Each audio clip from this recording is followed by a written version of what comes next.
The standard for Roman soldiers was to attack with the right hand and use the shield with the left. That raises the question, were there left-handed legionaries in the Roman army? And what happened to a soldier who naturally used his left hand? Was that an advantage or a disadvantage on the battlefield?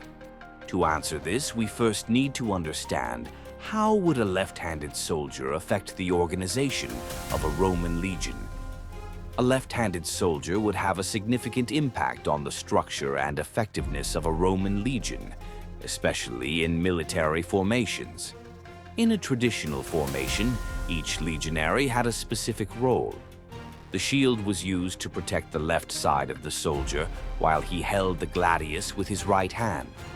This arrangement allowed soldiers to protect each other with their shields, forming a strong line of defense, while at the same time staying ready to attack with their swords efficiently positioned. The idea was that by fighting together, soldiers would create a nearly impenetrable system of defense and attack. Since each soldier had his shield on the left and sword on the right, formations were designed to stay compact and coordinated with overlapping shields protecting vulnerable body parts. If a left-handed soldier were placed in the formation, the symmetry that ensured effective defense and attack would be disrupted. This imbalance would create a weak spot in the formation. Instead of shields overlapping uniformly to cover gaps, a left-handed soldier's shield would be on the wrong side. That shield overlap would reduce their offensive capacity since the left-hander's sword, which should be in the right hand, would be reversed. This would create a gap in the defensive line and could compromise the effectiveness of the formation since the strategy relied on every soldier being in the precise position to defend and attack simultaneously.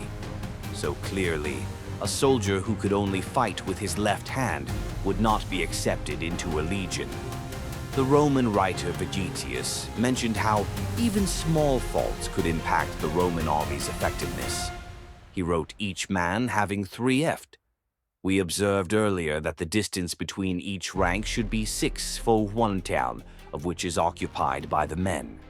In this passage, Vegetius details the spacing required between soldiers to ensure the efficiency of the military formation. He notes that each soldier had about 3F of personal space, allowing them to move freely within the formation without bumping into or blocking each other. The reason for this precise arrangement was that beyond the need for mutual protection, the space also allowed them to maneuver their swords without disrupting the formation. Maintaining the correct distance was essential for keeping the battle lines strong and tight without vulnerable openings. In another quote, Vegetius wrote, "No part of training is more essential in action than the soldiers keeping their ranks with the greatest exactness, neither too open nor too close. Troops that are too crowded can never fight properly and only get in each other's way." Thus, each Roman soldier holding his shield in the left hand and sword in the right was following the established standard for military formation. But does that mean there were no left-handed soldiers in the legion? Not necessarily. Although a left-hander posed difficulties in formation, that didn't mean he was automatically excluded or unfit for service. It's possible that left-handed soldiers during their training as recruits were gradually taught to overcome that challenge. This kind of training is actually common even today. We see examples of left-handed people being trained to use their right hand in many situations. For example, many left-handers are forced to use their right hand from a young age, especially for activities like sports, writing, or even using utensils. A clear example of this can be seen in sports like tennis and basketball. Many left-handed athletes train to use their right hand to gain tactical flexibility and become more unpredictable to their opponents. In basketball, for example, a left-handed player might train to dribble, pass, and even shoot with the right hand, making him more versatile and harder to defend.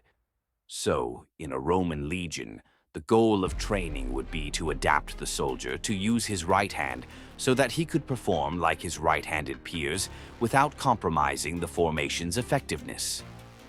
That wouldn't mean losing the natural ability to use the left hand, but rather gaining the skill to use both hands efficiently through constant practice and adaptation. A left-handed soldier would have to train within the military formation where coordination with fellow soldiers was crucial. He would need to learn to move precisely, maintaining the symmetry and effectiveness of a formation where all the shields overlapped in an organized manner. Even so, a left-handed soldier could have a great advantage in individual combat. Why? Think about it. Apparently, from ancient times to today, about 90% of people are right-handed and only 10% are left-handed. Left-handed warriors, being fewer in number, were used to fighting mostly against right-handers. That experience made them more adapted to facing right-handed opponents since they were familiar with their movements and typical attack angles. But the opposite wasn't true. Right-handed fighters weren't used to battling left-handers. Since most combatants were right-handed, they trained to fight others like themselves and weren't prepared for the different techniques and angles used by left-handers. A left-hander fights in a mirrored way compared to a right-hander, which creates a surprise factor. A left-hander's attacks coming from different directions and angles can be harder to block since right-handers aren't trained to deal with those kinds of movements. Because of this, left-handed Roman gladiators were considered extremely valuable and much harder to defeat in combat. But how did the Romans treat someone who was left-handed? Even today, in many cultures, left-handed children are punished and forced to use the right hand for everyday tasks like writing, eating, or playing. In ancient Rome, being left-handed wasn't seen in a positive light either. The left hand was associated with negative meanings, and left-handers were often viewed with scorn or even superstition. This was already clear in the word Romans used for someone left-handed. The Latin word sinister, which originally just meant left, eventually became associated with meanings like evil, unfavorable, or unlucky. The connection between the left side and misfortune or impurity was very strong. For example, in the context of religious rituals in augury, a bad omen was often identified with events occurring on the left. If a bird appeared on the left side, it was seen as a sign of bad luck. Using the left hand wasn't just seen as unusual. It was also linked to evil or even betrayal. Since most people were right-handed, using the left hand for daily activities was often viewed as something unnatural. Although there are no historical records indicating that left-handers were directly excluded or punished for being left-handed, they were generally associated with negative traits. For instance, in a religious context, if a left-hander performed a ritual act, they could be seen as bringing negative energy to the ceremony because of the symbolic link between the left side and bad omens. Now, I'm curious to know, are you one of the 10% who are left-handed? Do you think being a left-handed Roman soldier would have brought more advantages or disadvantages? Tell us in the comments. And if you enjoyed the video, don't forget to like and subscribe to the channel.